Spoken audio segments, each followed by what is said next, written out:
This is my Fardriver powered Burromax 1600. It does 48 miles an hour, still has all the stock functions: horn, lights, speedometer, odometer, voltmeter. Brake lights still work, functions just like stock, and here's how I built it. So I've put this amazing mix together now, but I took some blocks of burst up into the pegger. Always close that lid, okay? Keep it down. Lid up, central. Now for the exciting part. It's beautiful. Now, look at that. My bad, that was the wrong B-roll. Anyway, what we need to do is get the controller out of the bike here. So we have 4 Allen screws, 2 on each side. Go ahead and pull those out, and that'll let us take this cover off of the controller. Once we have that off, we can get a look at our controller. Yours might look a little different. I have the Hunt and Stunt controller, which is a little bit longer. Yours might be shorter. In any case, what we're going to do is just unplug every single wire from here. The controller itself is held in with 4 screws. Remove those, and then we'll get this whole thing pulled out of here. Alright, here's how it should look with everything removed. You can see I left the horn in here. I left some of these switches on the back side. We might use those later. And then I left the side light voltage regulators. So, should be pretty simple. Next thing we're going to do is remove the throttle here, because I'm going to be replacing this with a new one. Alright, now that we have the controller out of the bike, it's going to look something like this. I've already removed the end caps here, but basically you'll take out the Phillips screws on both end caps, take out the Phillips screws here, and what you want to do is pull this right end cap and then snip the wires there. Once that's done, you'll be able to pull out this entire assembly, and from here we can kind of get an idea of what all these wires do and get to harvesting them. The reason I disassembled it is so we can get a little more cable length. So we'll snip these as close to the board as we can, take out the wires, and then move on to actually wiring this into the Fardriver. Now, to get the bike actually running, all we need is 4 things. We need battery power, motor connections, a throttle, and ignition. So here's the battery cable off of the stock controller. Went ahead and put some ring terminals on the end, and that's good to go. Next thing I did was took the big motor wire harness, added some ring terminals to the phase wires here, and then pinned all of the Hall cables or Hall wires into one of these waterproof automotive connectors. The other end of this connector is on the Fardriver wiring loom. And so that's what that looks like. You'll have a big sort of square white connector. Snip that off and then match up the wire colors here. You'll notice the Fardriver has this extra white wire that is the temperature sensor, which the Burromax motor doesn't have. But that's it. That'll get your motor running. All right, the next thing we're going to need is a throttle. You can reuse your factory Burromax throttle. On the Fardriver, you'll see a 3-pin plug with a green, black, and red wire. Those are your throttle wires. So I chose to upgrade to this Electro & Co throttle. I run this on my Razor. My brother has it on his Razor. We just like these throttles. And so again, match up the colors, green, black, red. Super easy. This throttle does have a 3-speed switch, which is cool. If you're not planning on using a 3-speed, this is super easy. Your Fardriver wiring harness will have a blue connector like this with 3 wires coming out of it and one of these little jumpers attached. Simply plug the jumper into this blue connector and you're good to go. If you are going to use a 3-speed, here's what that looks like. So the blue wire is low speed, yellow wire is high speed, and black is your common. The colors on the Electro & Co throttle don't match up, so that's kind of what they'll look like. But again, double check your wiring. Make sure you get the low speed as blue, high speed as yellow, and black as common, matched up to the appropriate colors here. So there are 3 of the things we need. The last piece of the puzzle is ignition. So here is our key switch cable, again, taken from the factory Burromax controller. Now the way this works is power will come in on this red wire, go to the switch. When it's in the off position, no power is flowing to either of these 2 wires. And then once you turn it to the accessory position, power will flow through the orange wire. And then when you turn it fully on, that power should flow through the pink wire. This is a little different because typically on a Fardriver setup, you just have a 2-position ignition, so off and on.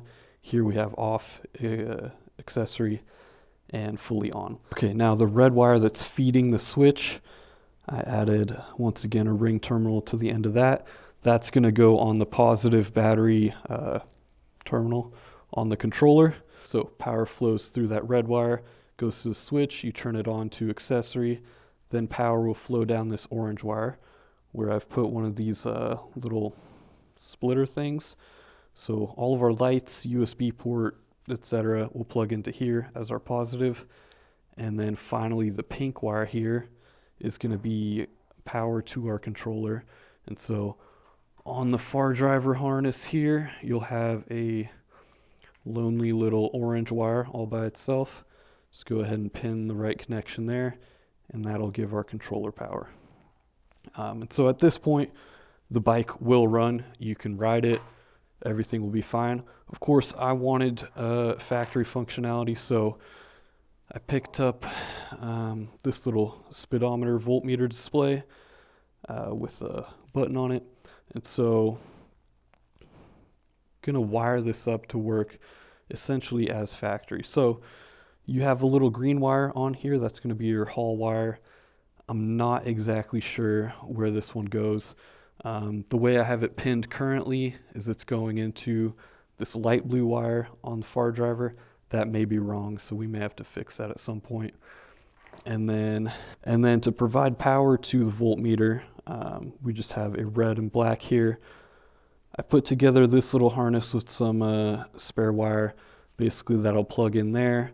This positive wire will go into the orange wire with the splitter from our ignition system, and then the negative wire will go to a ground, which we can steal a ground from the Fardriver harness, or what we can do is make yourself a little wire like this with a lug on one end and a splitter here, and that'll go to the negative battery post, and we can ground all of our accessories on here. All right, going to quickly show you guys what I have connected here to the controller. So on the positive terminal, we have 3 things connected: the battery power, the battery charge port, and then the positive end of the ignition. On the negative side, again, battery power, battery charge port, and then we have our negative sort of ground splitter here. And so positive power flows from the controller into the ignition. Of course, there's going to be a switch attached here. Once that switch is on, the power goes up through this orange cable to this splitter and on up to what will be our voltmeter here. And then that gets grounded to this splitter, which goes back to the negative terminal here. So pretty simple.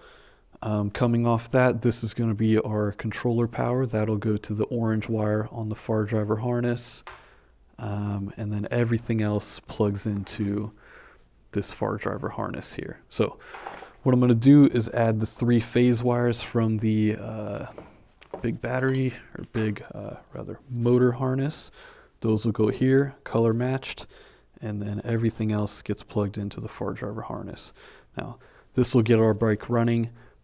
We will still have to do a little bit of wiring on the lights, but that's something I have yet to figure out. So let's go ahead and get this plugged in, get the bike up and running, and then we'll tackle the lights. All right, so we got the controller into the bike, everything connected up just the way we had it on the bench. Super simple, just get it connected to the bike's wiring. I did want to focus here on the main harness that has all of these thin multicolored wires coming out of it.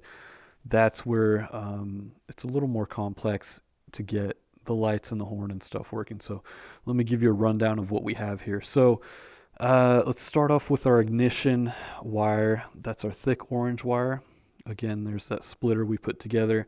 I did something wrong initially. I had the pink wire from the main harness going into here. That's incorrect. So from this orange ignition wire, we have the thin orange wire from the main harness connecting to that. And then this ground is the ground for whatever this was. I think that was the display. And then on the negative splitter, we have another ground going back here for the horn, I believe. And then our main ground, the way we had it set up on the bench. Now, the only other thing I added was the tail light. And that's that long wire that goes all the way to the back here. That wire, you're going to want to connect the black to our ground splitter. That red is going to go to the brown from this main harness. And then the yellow wire coming off of here is going to go to the thin green wire, and that's the brake signal wire. So again, coming from the rear tail light, we have red going to brown, we have the black going to ground on our splitter, and then we have the yellow going to our green, and that's for our brake switch. Now, the only other thing we have here is the horn. I mentioned that pink earlier. Let's find that wire. There's that pink wire coming off the main harness, that thin pink wire. That's connected to the thick green wire from the horn. So we flip the switch. You can see lights work. That switch activates the tail light here. And then if I hit the brakes, there's our brake light. Turn the lights on, there's our brake light again. Of course, our horn works. We have a speedometer, odometer, and voltmeter. I have a speedometer on my phone here just to confirm that this is accurate. I'll probably do a separate video on the Fardriver settings and getting your speedometer accurate. But all in all, the bike's complete, works like factory. Now has a 3-speed switch, which is cool. We can switch through our modes. So let's get out there and get on it. It's super smooth. The throttle is very responsive. And we'll see if we can find a little straightaway to see how fast this thing is. Motor sounds pretty good. I've run it through, I did the auto learn, did a couple different iterations of, riding up and down the street and tuning, and now it's pretty good. There's a little bit of vibration at high RPMs when you let off the throttle. I think I've figured out how to mitigate that, so it's just a matter of messing with the numbers a little more until it's perfect. But this thing is pretty quick. I think I'm running 80 amps right now. And yeah, it feels fast, dude. Significantly faster than it was on the Hunt and Stunt controller. At this point, it's almost as fast as my 72 volt Razor. We'll see if we can do a top speed run somewhere. But yeah, it runs super smooth. It's awesome.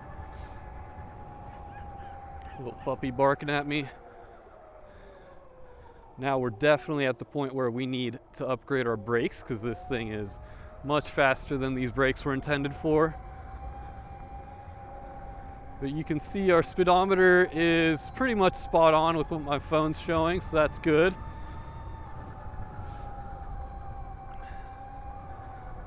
Some people fishing out here. Let's go down the street, do a little top speed run.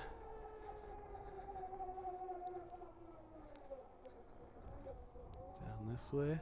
All right, speed limit's 30. Let's see how fast we get there. There's 30.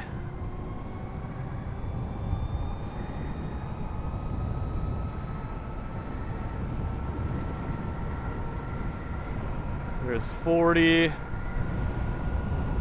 We have a little bit of a headwind. 43, 44. 44, we're going uphill a little bit. 44 uphill. I think we can hit 45 on a straight. That's not bad. Not bad, especially for a bike that's not fully tuned just yet. Let's go back this way. And it's so smooth, the power delivery.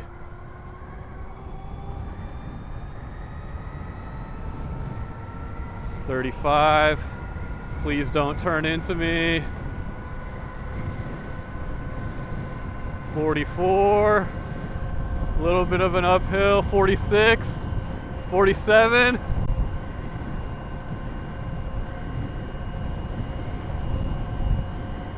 47 miles an hour. 48 on the Burromax with the Fardriver. This thing's quick, dude.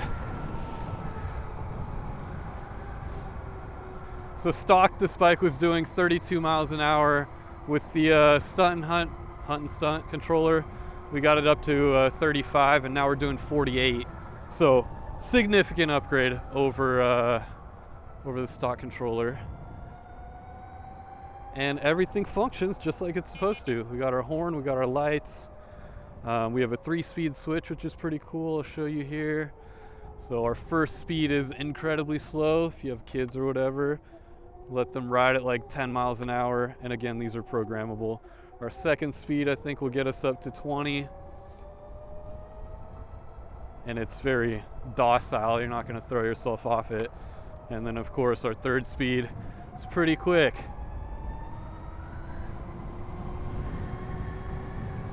So definitely more than enough power to keep up with traffic pretty much anywhere now. And it's smooth. On decel, there's a slight bit of vibration to the motor, but I think by the time I post my next video, or the next video on this bike where I do some tuning, I should have that all worked out. It should be running perfectly by then. Belt drive again is keeping up just fine with the added power. These are some nice houses, dude. Never been down this street. So yeah, man, I'm super happy with how it's running. Let's just go cruise around a little more.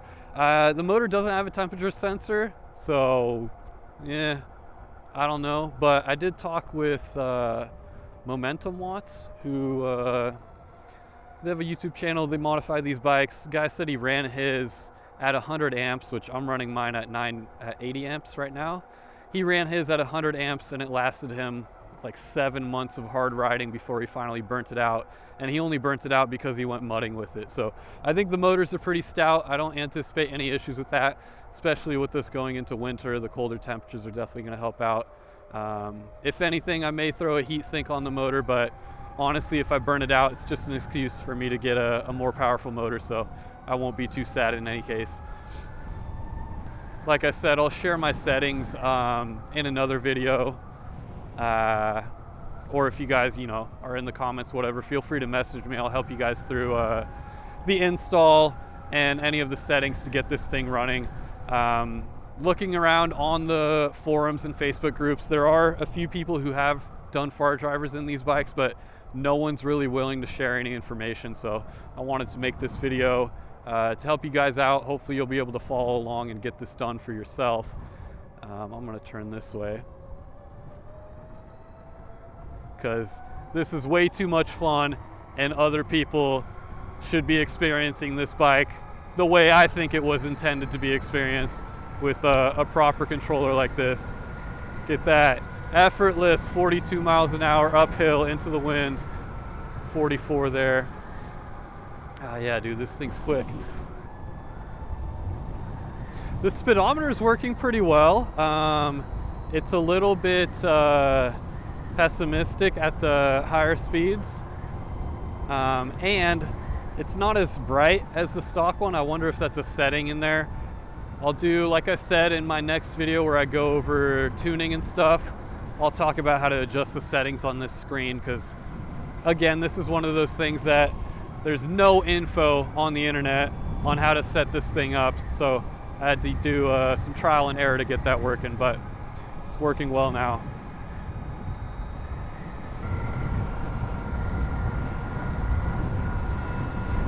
"43 uphill."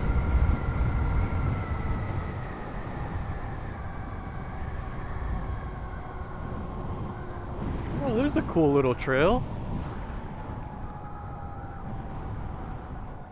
See where that goes.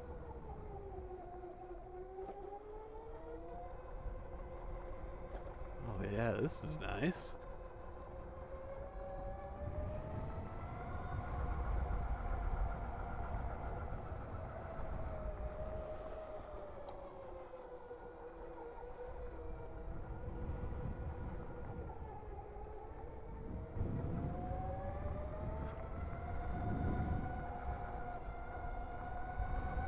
Yeah, dude, the power delivery is so smooth. Let's go this way. Oh, dude, I know where we can go. There's a little trail down here.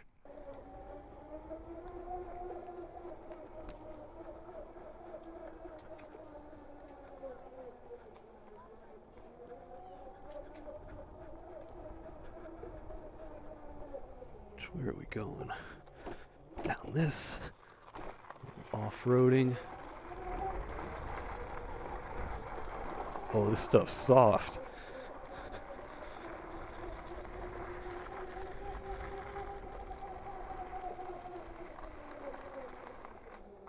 What's this little thing? Got the bench press out here, but no weights. Oh, this is all washed out. It's been raining.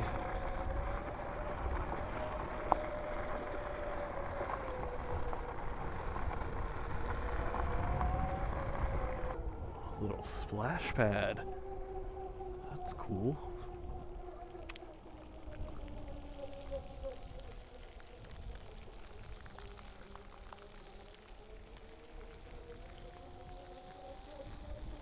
This is how you cool off your motor right here. It's right into this. Except I haven't waterproofed anything yet, so I'm not gonna do that. Got the creeper van out here next to the kids' playground. That's always good. All right, let's head on back.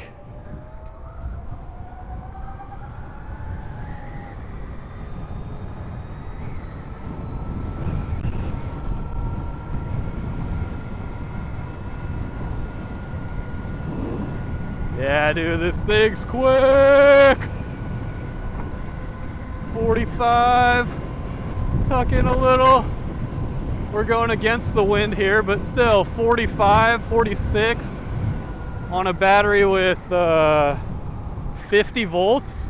It's not bad. Less than half battery and it's still doing 46.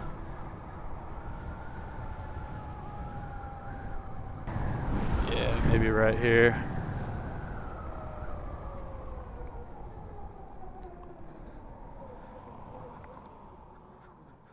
I'm curious, we've been kind of going hard on it. I want to feel the motor, see how hot that is. I'm sure it's scalding, but oh, yeah, that's hot. I'm curious, so this motor mounting plate butts up to the motor and that's not getting hot. Wonder if we put some thermal paste between the motor and here, we might get a little heat transfer into that. Help the cooling a little bit. Yeah, the motor's hot, obviously, but we don't have a temperature sensor, so we don't know exactly how hot, and we can't really thermal throttle it, so